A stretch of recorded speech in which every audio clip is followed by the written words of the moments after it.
Nice. So yeah, I'll be talking about the paper we presented at the workshop. I actually wasn't there, unfortunately, I couldn't make it. So my co-authors presented it back then.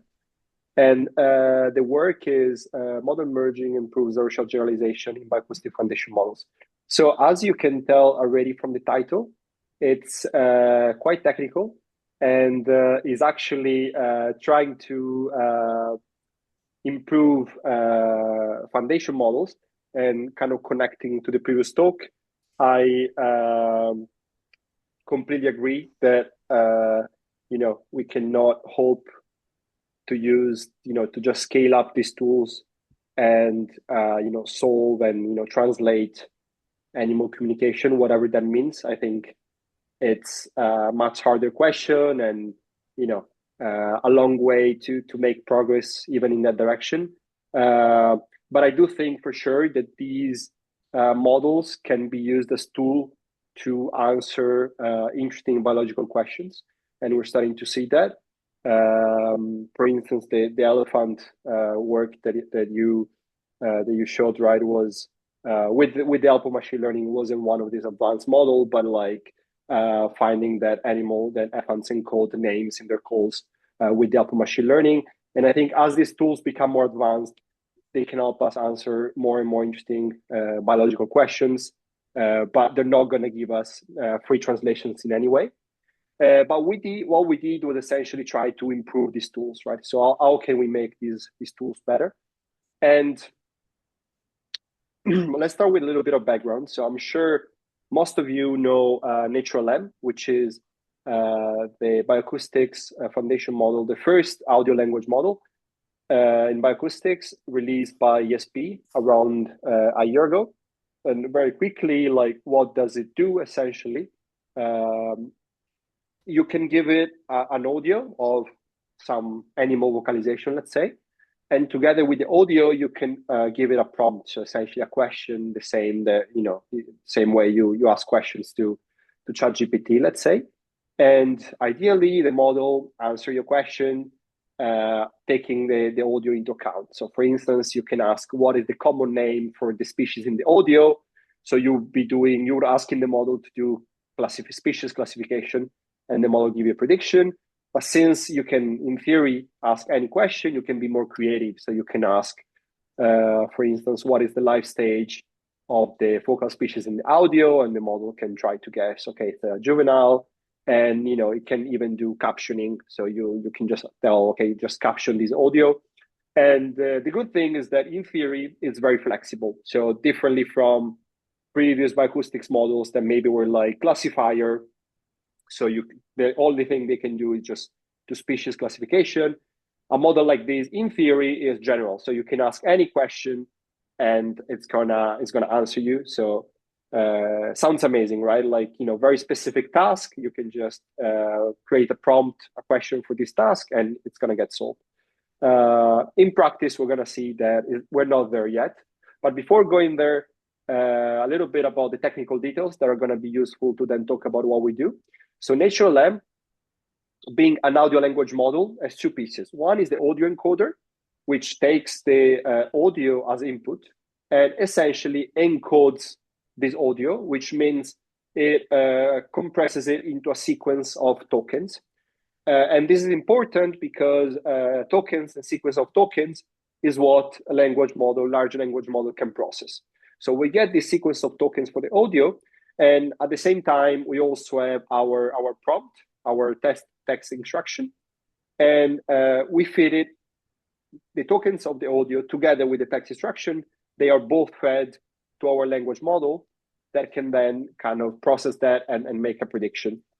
The language model, they start from a pre-trained language model, which is obviously what you want to do when we already have very good language models. So it doesn't make sense to start from scratch. Let's take a good one. Here you could put ChatGPT, but obviously it's not open source, so they had to use something that is open source. And at the time, the best one was Llama 3.1, 8 billion instruct. And then essentially they take this pre-trained model, have the audio encoder as well, and they fine-tuned it on bioacoustics data. So they collected this very large data set from the internet with a lot of audio of a lot of different species. And also they took essentially data sets with different tasks, for instance, classification, detection, or captioning, and they all framed them in the same way. So essentially just with a prompt. So they created a prompt for each of these tasks. And that's essentially what the model was seeing as input. And it was trying to predict the ground truth output. And it was trained with a language modeling loss. Now, importantly, when fine-tuning this model, they used a technique called LoRa, so low rank adaptation. And what this means intuitively is that we're not changing all the weights of the language model, because that's super expensive, given this, this one would have 8 billion weights parameters. What instead it's done is only a small subset of the weights are changed, which is more efficient, but also works better. And this is just standard practice in kind of machine learning when you want to fine tune one of these large pre-trained models. And I mentioned this because the fact that they use LoRa is then going to be important in something we will show later. So given this background, we started playing with this model. So this model, right, is pretty cool, can do a lot of things. And then we started playing with it. And we started seeing that, some situations, in some cases, the model was not working really as expected. And in particular, we realized that it was not very robust to prompt variations, which means that even if you make small changes to the question that you're asking, you can see drastic reductions in the accuracy of the model. To give you an example, so with this prompt, this is a prompt that the model was seeing during training a lot, which is asking what is the common name for the focal species in the audio. So it's species classification, asking for the common name of the species. And if you do that, the model works very well. So these are two data sets, and we get an accuracy of close to 80%, very good, very satisfying on a lot of species. If you ask for the scientific name, it's essentially same audios. You just ask not for the common name, but for the scientific name. Also a prompt that was present in the training set. You do a little bit worse, but still pretty good. It's still kind of satisfying accuracy, just a little bit worse. But what is very interesting is that when we prompt the model to give us both at the same time, so essentially we ask, give us the scientific name followed by a column and its common name. So semantically, it's essentially the same information, right? We know the model knows this information because it can do very well the number one and number two. Semantically, the same information, but we're asking both at the same time. And if we do this, the accuracy completely collapses, and the model is it's failing most of the time. This was very interesting, but obviously at this point we don't know why. What is happening, right? Why is the model failing? So we were kind of curious, and we started trying to actually go and look at predictions. And we're going to show you a little bit of predictions from the model. So what we see here is the first line is the ground truth. So for this sample, the ground truth is this scientific and then common name. And here we have the three predictions of the model with the three different prompts. So common, scientific, and combined. And in this case, the model guessed all of them correctly. But this is actually the minority of cases. What often was happening, we were seeing is either these, where the model guesses correctly both the common and scientific name, but then for the combined, it was actually giving the scientific name, and then it was just, not giving us the common name. So it was just kind of ignoring the second part of the question, let's say. It was just getting lazy after the scientific. Another very common failure mode, which is, I think, is even more interesting. Here, I mean, the predictions themselves were incorrect, but which sometimes happens. But apart from that, it still gives us the scientific name, but then it starts saying something completely unrelated, right? So this is a description of the audio, which is telling us something about the frequency and about what the audio looks like, but completely unrelated to what we were asking. And we saw this quite a few times. So here is again scientific, and then starting saying courtship, so description of behavior, and we think this is due to the way that the model was trained. So the model was trained with a lot of captioning data, which might looks like this. And so at this point, it was just regurgitating that information. But the most important thing, essentially, is that the model is not able to follow instructions. So technically, we say that the model, during the fine-tuning, has lost its instruction following capabilities in favor of task-specific ones that has acquired during fine-tuning. So during fine-tuning, it became an expert at processing bioacoustics audios. It started to know a lot about animal species, but then it lost the ability to follow instructions that you give as prompts. And we say lost again because the model it started from, this Llama 3.1, we know it's very good at following instructions because it's kind of a very good language model. And as ChatGPT, if you ask something, you expect the model to follow what you're saying. And so this is kind of the problem we detected. And then we thought, okay, let's try to find a solution for this. And we started thinking, what do we actually want from a solution? What is required in a solution? So for sure, we want to improve the instruction following capabilities, but at the same time, we also want to retain the expertise that was gained with fine-tuning, right? We wouldn't want a model that is able to follow instructions, but then doesn't know anything about bioacoustics audios anymore. But at the same time, we also want to avoid the very costly process of retraining the models, because as you know, training this model is very expensive, both in terms of time and also money. So we wanted a solution that didn't require to restart from scratch and retrain natural lamb, since it's already there. ESP has already spent a lot of money to train it, so let's try to do the best with what we have. And there is this technique in machine learning which comes exactly to our rescue, and it's called model merging. What is model merging? It's the idea to take two models, combine them in some way, and you get a third model, a new model, that is ideally combines the best of both worlds.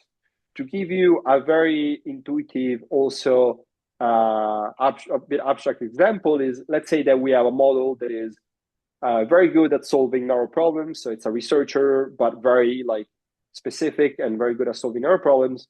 On the other side, you have another model that is very good at navigating complex systems, bureaucracy, and organizations. And if you merge them and get the best of both worlds, if you're lucky, you might get a university professor, which can do research, but also has to navigate kind of complex bureaucracy and complex systems. So we would like to do this with machine learning models. And this is a field in itself that has been developed quite a lot in the last few years. So we just took ideas from this and tried to apply this in this setup. And what we did was to merge natural lamb with its base model. So the base model, again, is the Llama 3.1 8 billion language model. And we did the most basic way to do model merging, which surprisingly still one of the most effective, which is just essentially a weighted average between the weights of the two models. So literally it's the first equation that you see here on the left. So we have the base model, which is Llama, and we have our fine-tuned model, which is the language model part of natural lamb. And we're just doing a weighting average with this alpha coefficient. And this, by the way, I promise is going to be the only slide with some math, but I needed to explain our method. But it's quite simple. So if we do this weighted average, now we go back to why I explained you what LoRa is. So given that this model was fine-tuned with LoRa, it means that the natural lamb can actually be rewritten as the base model plus the product of two low-rank matrices. And we know this is true, so we can just replace the WFT by this. And now if we simplify this expression, we get something very nice because these two things cancel out. So what we get is just this thing here. So it's very, very similar to our natural M that it's, W base plus AB. We just have, what changed is just that we have now a scalar factor. So it's this rescaling coefficient that is essentially deciding how much of the fine tuning we want to use. So if alpha is 0, we're like throwing away all the fine tuning. So we're throwing away the domain expertise. Whereas if alpha is 1, or you could even have it more than 1, but usually 1, it's you're keeping the whole fine tuning, the whole expertise. And the idea is that by playing with alpha, we can reduce the effect of the fine tuning and find a good compromise between domain expertise, but also general instruction following capabilities. Cool. So let's take a second to digest this because it was a lot of information. But so with this method, we then went and run experiments, playing again with this alpha coefficient that we can change between 0 and 1. So what we did is we ran a bunch of experiments. On one side, the combined prompt that I showed you earlier. So when you ask for both the scientific and the common name at the same time. And as I showed you, natural M, which is alpha equals to 1 here on the bottom right, natural M performs very poorly on this task, so close to 0, right? So this is the y-axis, and on the x-axis we have instead the training task. So by this I mean the two prompts with common name and scientific name separately. So these are the prompts that we're seeing during training, and it's the average accuracy between them. So natural on these two, we know it does very well. So almost 80%, right? Very interestingly, what we see as we vary alpha, and these plots are all the accuracies that we get by varying alphas, we end up in a much better region. So it's this green region here where you do well on both situations. So both on the prompts that we're seeing during training, but also this new prompt, which combines the two. And we see that with alpha between, let's say, 0.5 and 0.7, 0.8, we can actually get the better, the best of both worlds. So we can do very well on these training prompts, but also do very well on these new combined prompts that the model was struggling with. And so this, was an initial sanity check to show that our model merging method was actually solving the problem that we diagnosed at the beginning. So the inability to be robust to very small deviation in the prompts. But at the same time, you might say, okay, but this is kind of a toy example, right? It's not really useful in itself, or it's a bit more robust, but who cares? And so we also thought, okay, let's see if we can find a very successful application of the merge model. So we think it's more robust. We think it can handle more broader tasks, and let's find one where it really shines. So we actually took another task from the original Nature Land paper, which was classifying unseen species. So these were species that were never seen by the model at training time, never heard by the model. So it's pretty hard, right? Because they've never been heard. So and the model still has to classify. So and the original natural M model is really struggling on this. And this is the performance of the original model. So it's like 0.09 F1 score, which is kind of pretty bad. And here I also put the prompt for this task. So we're actually doing classification. So what is the common name? And additionally, here we decided to also give the list of possible species. So we're giving a little hint to the model where we're also saying, look, your output should be exactly one of these roughly 100 species, right? And this was because we know that probably the original model, and by the way, this is information that you often have in practical context because you might be limited by your geography. So obviously your many species never appear in some parts of the world. So you often have like some kind of limitation in what species might be appearing.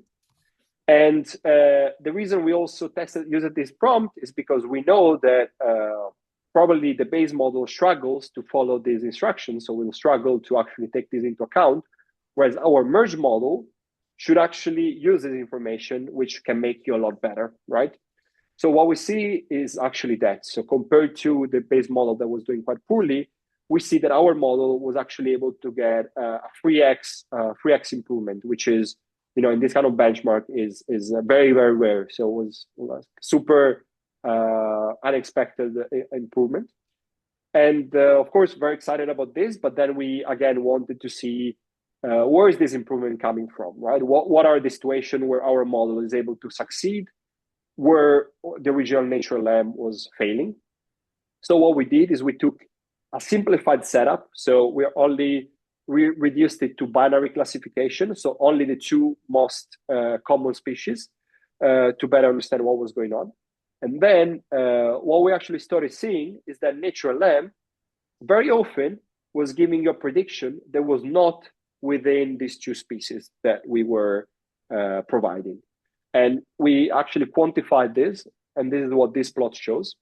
So the kind of orange-red part of the bars, so on the y-axis is how many errors the model made, the error rate, and the red part are errors that come from out-of-set predictions. So these are not even in the in the set of possible options that we gave the model.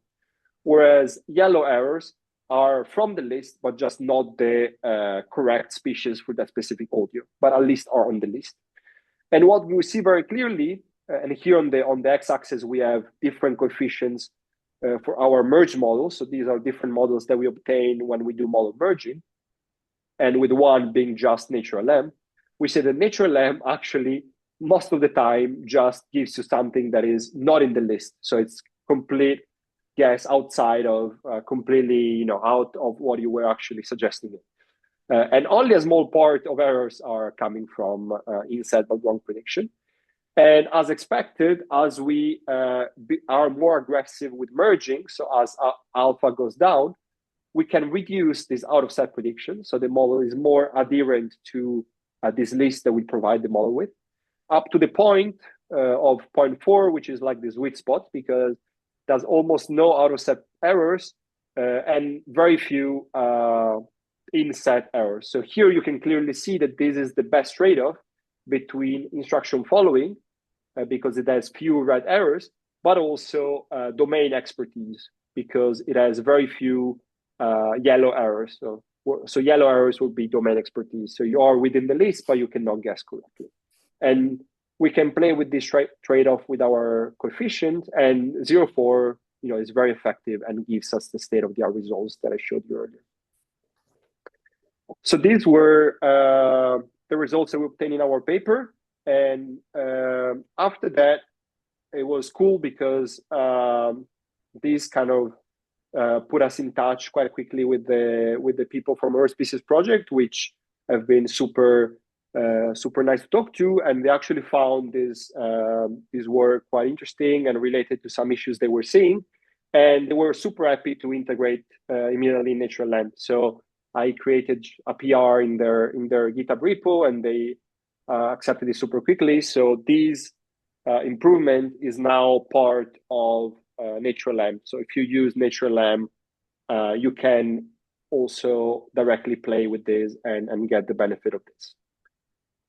Cool. And with this, I would like you to thank you and open it up for questions.